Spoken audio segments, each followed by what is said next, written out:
ডিসেম্বরে ফর্ম নিতে হবে, 1 জানুয়ারি ভর্তির তারিখ।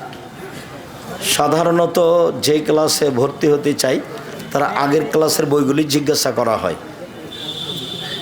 কোনো এক সময় গিয়ে প্রতিষ্ঠানের খোঁজটা নেওয়া যায় বা সিলেবাসটা নিয়ে আসা যায়, তাহলে বাচ্চা পাঠাতে পারবেন। বাংলা, ইংরেজি, আরবি উন্নত মানের শিক্ষা দেওয়ার ব্যবস্থা আছে। শিক্ষকেরা খুব দামি, অনেক বেতনের শিক্ষক। বাংলা, ইংরেজি, আরবি ওদের বেতন অনেক বেশি। 32 লক্ষ টাকা বেতন আছে। কোন দিক থেকে এত বেতন বেশি না হলে এত টাকা হবে কি করে? চলে। প্রতি বছর আমরা ঈদের জামাতে আপনার ইমামতির জন্য এই বড়পাতার ঈদগাহে জামাত করতে আসি, কিন্তু দুঃখজনক আপনি জামাত পড়ানোর কথা বলে আসেন না। 2 বার হজে গেছেন, 2 বার হজে গেছেন আপনি। আচ্ছা, চেষ্টা করব। যদি আমি সামনে বছর আসবেন কিনা? আসবেই না, সামনে বার আসবেন কিনা একটু ইয়াওয়াতা চাইছে না, এটা বলা যাবে না এখন এই মুহূর্তে। ইমাম সাহেব বিড়ি এবং সিগারেট খান, 24 বছর যাবৎ তিনি ইমামতি করেন, তাকে মসজিদে ইমামতিতে রাখা যাবে কিনা? ইমাম বিড়ি সিগারেট খায় বা জর্দা খায়, ইমামের পিছনে সলাৎ হবে, কোনো সমস্যা নেই। তবে এ ইমামের যোগ্য নয়। ইমামকে বাদ দিয়ে একজন ভালো পরহেজগার ইমাম নির্ধারণ করতে হবে। এ নিজে ইমামের যোগ্য নয়, ইমামতি করার যোগ্যতা রাখে না। তবে ওর পিছনে নামাজ পড়লে নামাজ হয়ে যাবে, ওর হবে না। মাদ্রাসা বা এতিমখানার খাবার মাদ্রাসার শিক্ষক এবং সদস্য ফ্রিতে খেতে পারবে কি? জি না, এসব খাদ্য শিক্ষক বা কোনো সদস্য খেতে পারবে না, খেলে টাকা দিয়ে দিতে হবে।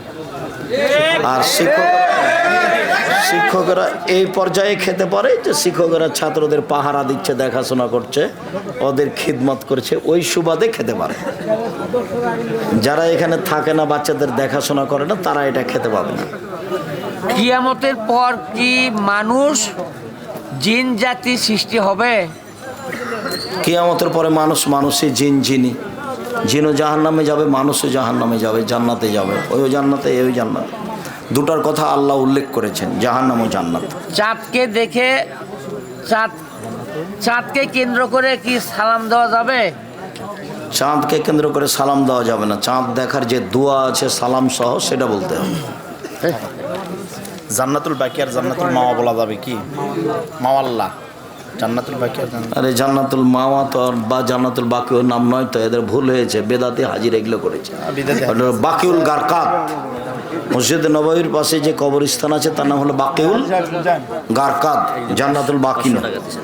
জাযাকুমুল্লাহু সাল্লাল্লাহু মুবারাক আলাইহি।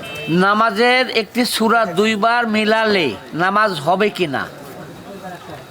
কোনো সমস্যা নেই, মিলাতে হবে না। একই সূরা যদি প্রত্যেক রাকাতেই পড়ে, কোনো সমস্যা নেই। নামাজে খারাপ চিন্তা আসলে কি করণীয়? নাউজুবিল্লাহ, বাম দিকে হালকা থুথু।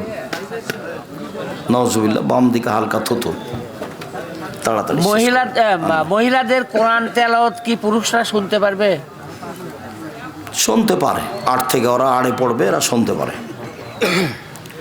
ওযু করার পর যদি সন্দেহ আসে তাহলে কি করণীয়? শক্ত সন্দেহ হতে হবে, এমনি সন্দেহ হলে যাওয়া হবে না। কেননা শয়তান বেকায়দায় ফেলে। খালি বলে যে, ওই জন্য বলেছি 40 কদমের পরে যদি ঢেল ফেলে, টিস্যু ফেলে, তবু মনে হবে যে পেশাব আসলো, মানে ও বেকায়দায় পড়ে গেছে। যার জন্য একবারে স্পষ্ট না হলে সন্দেহ যাওয়া যাবে না। আল্লাহ রাসূল সন্দেহকে না করে দিয়েছেন। স্পষ্ট হলে আবার ওযু করতে হবে, না হলে নেই। ফরজের সালাত আদায়ের পর ঘুমানো যাবে কি? ফজরের সালাতের পরে আগে ঘুমানো যাবে কিনা? ঘুমানো নিষেধ নয়, সালাতের পর। তা আল্লাহর নবী বলেছেন সকালের কাজে বরকত হয়। ফজরের সালাতের পরে যদি জমি চাষ করেন, তাড়াতাড়ি চাষ হবে। ফজরের সালাতের পরে যদি সাংসারিক কোনো কাজ করেন, তাড়াতাড়ি সেটা সহজ হবে। ফজরের সালাতের পরে যদি পড়া মুখস্থ করেন, তাড়াতাড়ি মুখস্থ হবে। আল্লাহ নবী বলেছেন, বুখারী মুসলিমের হাদিস, সকালের কাজে বরকত হয়। তো যেই কাজে বরকত হয় সেই কাজে ঘুমিয়ে থাকবে কেন? সকালে ফজরের সালাতের পরে ঘুমিয়ে গেলে বরকতের কাজটা ছুটে গেল, আর ওই অলসতা চেপে যাবে তার শরীরে। মসজিদের খতিবের ব্যক্তিগত ব্যাংক লোন থাকলে তার পেছনে সালাত পড়া যাবে কিনা? ব্যক্তিগত কি? Bank loan.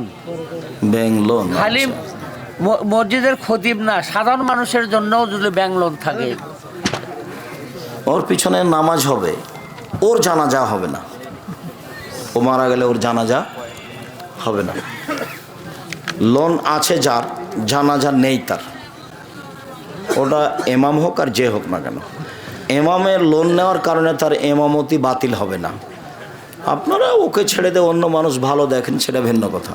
এই কারণে তার এমামতি বাতিল হবে না। ছেলে মেয়ে দিনদার কিন্তু ছেলে বেকার, মেয়ের বাপ যদি ছেলেকে ব্যবসা করার জন্য টাকা দিতে চায়, শর্ত হচ্ছে মেয়েকে বিবাহ করতে হবে এবং সেই টাকা পরবর্তীতে ফেরত দিতে হবে।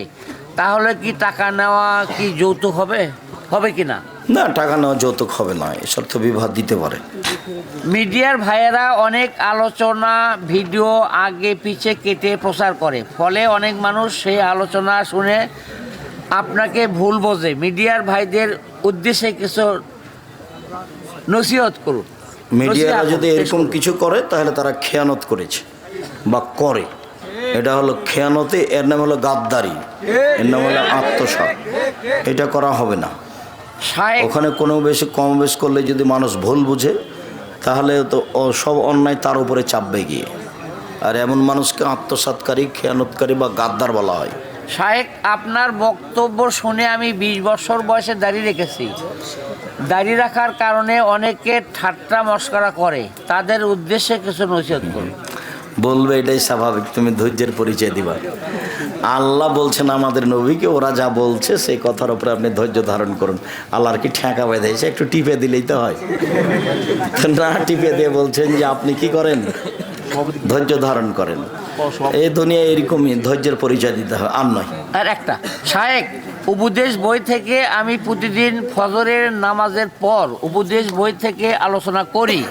একদিন মসজিদের সভাপতি আপনার বই দেখে আমাকে নিষেধ করে দেয় যেন আপনার বই থেকে আলোচনা না করি।